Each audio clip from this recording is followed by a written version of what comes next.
अच्छा भाई देखो, तो अब आज हम बात करेंगे हाइड्रोजन की position with respect to group 7A। Group 7A के हिसाब से हाइड्रोजन की जो पोजीशन है, जस्टिफिकेशंस और ऑब्जेक्शंस क्या हैं, हम वो देखते हैं तो हमारा टॉपिक कंप्लीट हो जाएगा इंशाल्लाह। और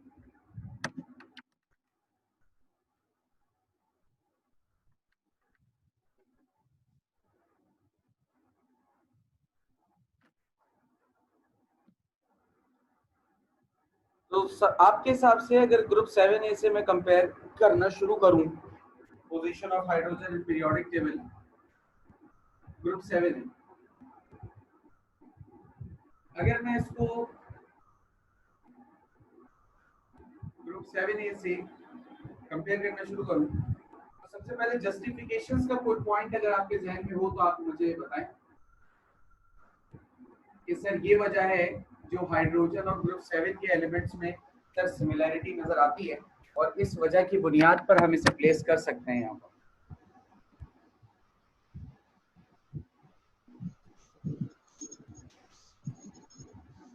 बताएं बेटा।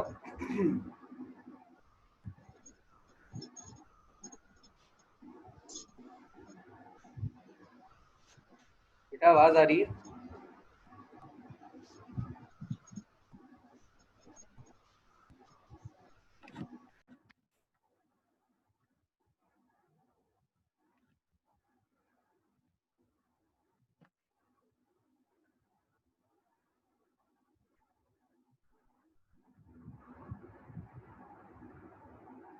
हाइड्रोजन हो या ग्रुप 7 के अदर एलिमेंट्स हो लाइक क्लोरीन या क्लोरीन, इन सब के अंदर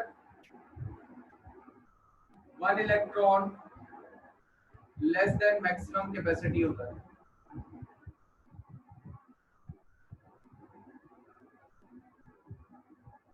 जो भी मैक्सिमम कैपेसिटी है उससे 1 इलेक्ट्रॉन इनमें कम होता है। मिसाल देता हूँ, हाइड्रोजन का एटॉमिक नंबर 1 होता है, इसकी इलेक्ट्रॉनिक कॉन्फ़िगरेशन 1s1 है। फ्लोरीन का एटॉमिक नंबर 9 होता है, इसकी electronic configuration 1s2 2s2 2p6 sorry 2p5 होता है।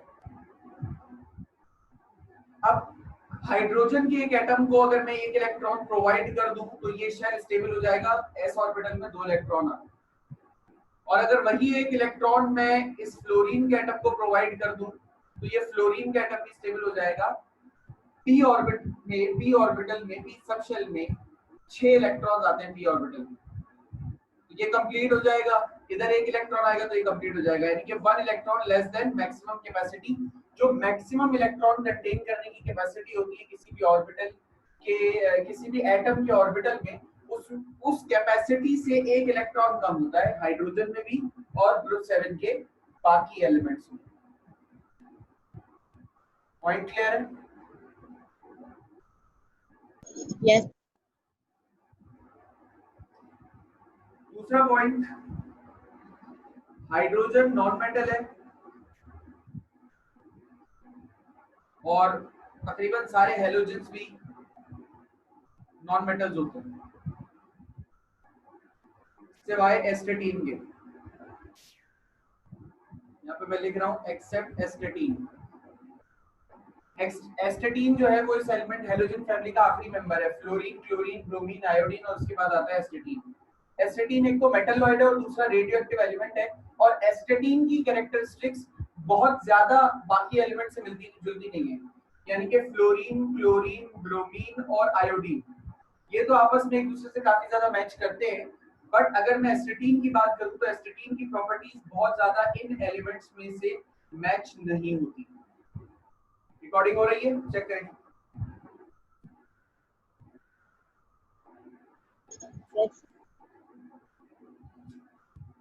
ठीक है, ये पॉइंट समझ में आया? कोई सवाल इसमें, इस पॉइंट पर?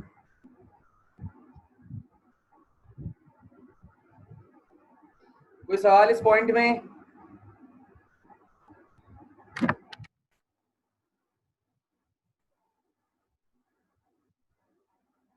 बेटा इस पॉइंट में कोई सवाल दूसरे वाले में? No sir. नो तीसरा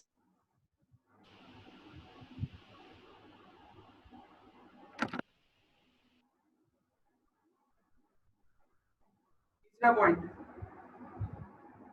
आईपी वैल्यूज जो होती हैं वो ऑलमोस्ट सेम होती हैं, यानी कि हाइड्रोजन में से इलेक्ट्रॉन निकालना और हेलोजन में से इलेक्ट्रॉन निकालना तकरीबन एक बराबर जितना मुश्किल होता है। हाइड्रोजन की आईपी वैल्यू 13.6 इलेक्ट्रॉन वोल्ट होती है, जो कि क्लोरीन की 13.1 इलेक्ट्रॉन वोल्ट की आईपी के काफी करीब है। क्लोरीन की आईपी 13.1 होती है और हाइड्रोजन की 13.6 होती है, तो ये इलेक्ट्रॉन वोल्ट्स में आईपी की वैल्यू जो है वो एक दूसरे के बहुत करीब करीब होती है, तो ये एक और सिमिलैरिटी भी है। अच्छा, हमने सिर्फ यहाँ पर क्लोरीन से कंपेयर किया सर, बाकियों से क्यों नहीं? देखो, बाकियों से भी अगर हम कंपैरेटिवली देखेंगे, अगर एक एक्टिव एलिमेंट के करीब करीब आ रही है वैल्यू, तो बाकी एलिमेंट्स की भी किसी हद तक करीब होगी। हो सकता है किसी के 12.9 हो, किसी की 13.4 हो। ये क्लोरीन से जस्ट एक कंपैरिजन दे दिया। अलबत्ता आप किसी भी एलिमेंट से मैच करेंगे तो आयोनाइजेशन पोटेंशियल करीब करीब ही मिलेगा 13.6। उसके अलावा हाइड्रोजन एंड हेलोजेंस, हाइड्रोजन और हेलोजेंस जो होते हैं वो डाई एटॉमिक फॉर्म में एग्जिस्ट करते हैं।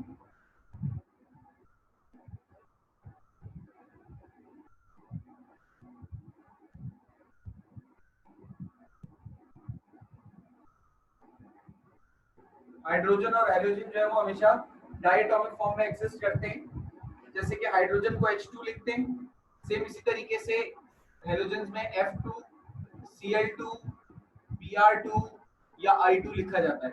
यानी कि ये भी डायटोमिक, हाइड्रोजन भी डायटोमिक है और ये भी नेचुरली आपको जब भी मिलेंगे वो डायटोमिक फॉर्म में मिलेंगे, अकेले अकेले एटम्स इनका मिलना मुश्किल है। अच्छा, अलबत्ता आयोडीन जो है ना, इनमें से फ्लोरीन, क्लोरीन और ब्रोमीन में से जो आयोडीन है, आयोडीन आपको फिर भी सिंगल एटम मिल सकता है, लेकिन बाकी तीन तो हमेशा आपको डायटोमिक फॉर्म में ही मिलेंगे। कोई सवाल? क्लियर है? कोई सवाल तो नहीं किसी को? No sir. No sir. ठीक है।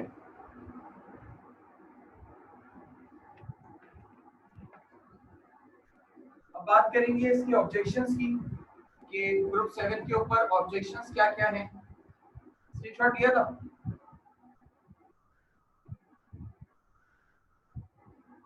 स्क्रीनशॉट लिया था? No sir. बोर्ड रब कर चुका हूँ, वीडियो खोलकर स्क्रीनशॉट ले लेना, आज रात में अपडेट कर दूंगा।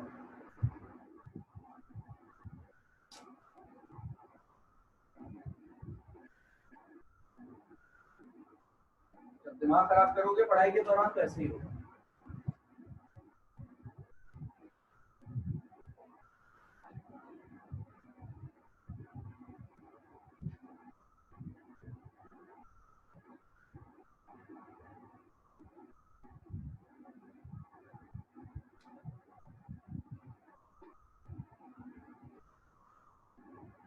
और आपकी क्लास में कुछ चुनिंदा स्टूडेंट्स हैं जिनके पास से मुझे जवाब मिलता है। आज अफसोस के साथ वो क्लास में नहीं है ना, तभी आप लोगों को झाड़ नसीब हुई है। ये मतलब समझे कि आप अभी तक अगर कुछ इसलूबी से मैं आपके साथ चल रहा था तो वो कुछ बच्चों के भगोने मेहनत था। कम से कम अपने एटीट्यूड को थोड़ा चेंज करने की कोशिश करें। ग्रुप 7 से जो इसकी ऑब्जेक्शंस हैं हाइड्रोजन के हवाले से, इन ऑब्जेक्शंस में भी मुख्तलिफ कंट्रास्टिंग पॉइंट्स हैं और हम देखते हैं बारी बारी सारे पॉइंट्स को। तो सबसे पहला जो पॉइंट है ग्रुप 7 में ऑब्जेक्शन का, वो ये कि हाइड्रोजन जो है वो एस ब्लॉक से बिलोंग करता है, क्योंकि इसकी इलेक्ट्रॉनिक कॉन्फ़िगरेशन एस पे खत्म होती है। और हेलोजेंस जो है यानी कि ग्रुप 7 है, वो बिलोंग करते हैं पी ब्लॉक से, यानी कि इनकी इलेक्ट्रॉनिक कॉन्फ़िगरेशन जो है वो पी ब्लॉक पर खत्म होती है। हम अभी इससे पहले ये चीज एक बार देख भी चुके हैं, ठीक है। इसके अलावा हाइड्रोजन नेगेटिव आयन फॉर्म होता है, हो सकता है। कैसे हो सकता है? कि अगर हाइड्रोजन का एटम एक इलेक्ट्रॉन गेन कर लेगा तो वो हाइड्रोजन का नेगेटिव आयन बनता है। सेम इसी तरीके से क्लोरीन का नेगेटिव आयन भी फॉर्म होता है, फ्लोरीन का भी होता है और बाकी हैलोजेंस का भी होता है। हाइड्रोजन का जो ये नेगेटिव आयन है ये अनस्टेबल होता है, जबकि हैलोजेंस का जो नेगेटिव आयन होता है वो सिर्फ स्टेबल नहीं होता बल्कि हाईली स्टेबल होता है। तो ये दूसरा पॉइंट है सब जो इन दोनों के दरमियान डिफरेंस क्रिएट करता है। पॉइंट में किसी को कोई सवाल है तो वो पूछ सकता है।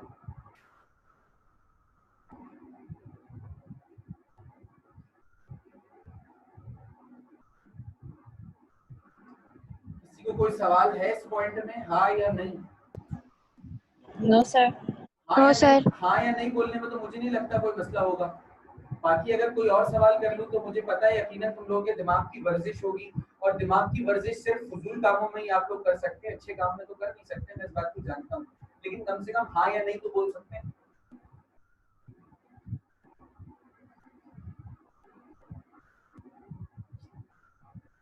अच्छा, ग्रुप 7 से जो तीसरा ऑब्जेक्शन यहाँ पर हमारे पास है वो ये है कि हाइड्रोजन जो है वो 99% तक कोवेलेंट कंपाउंड बनाता है,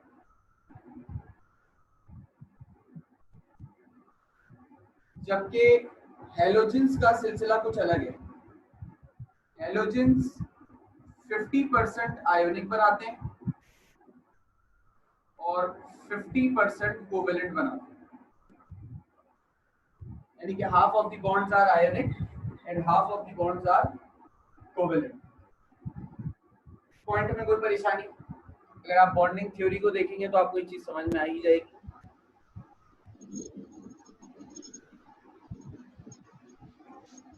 चौथा पॉइंट, हाइड्रोजन जो है वो सिर्फ और सिर्फ एक कोवेलेंट बॉन्ड बनाता है,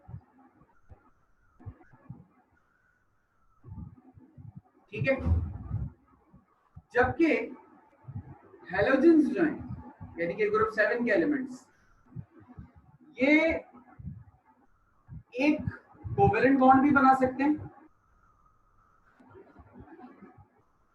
और कोवेलेंट बॉन्ड के साथ साथ प्लस एक्स्ट्रा कोऑर्डिनेट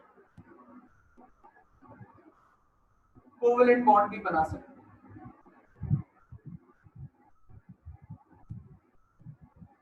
यानी कि हाइड्रोजन की बॉन्डिंग टेंडेंसी या कैपेसिटी कम है और हैलोजेंस की ज्यादा है।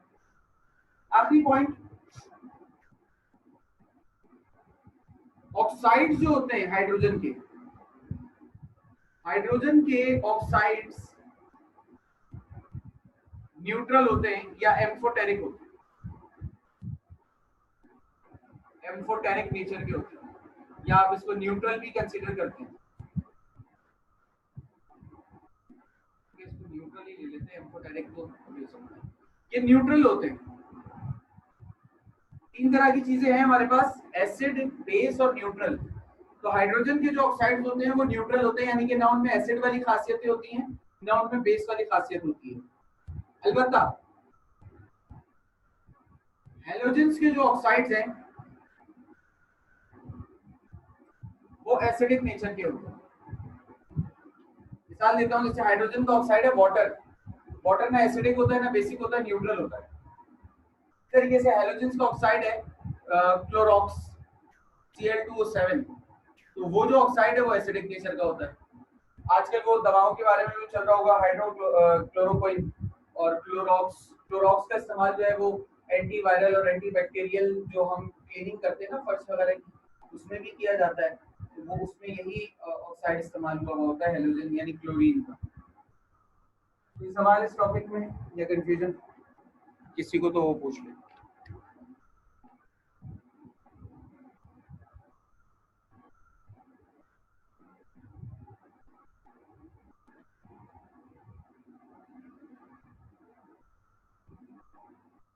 कोई सवाल या कंफ्यूजन है किसी को तो वो पूछ ले।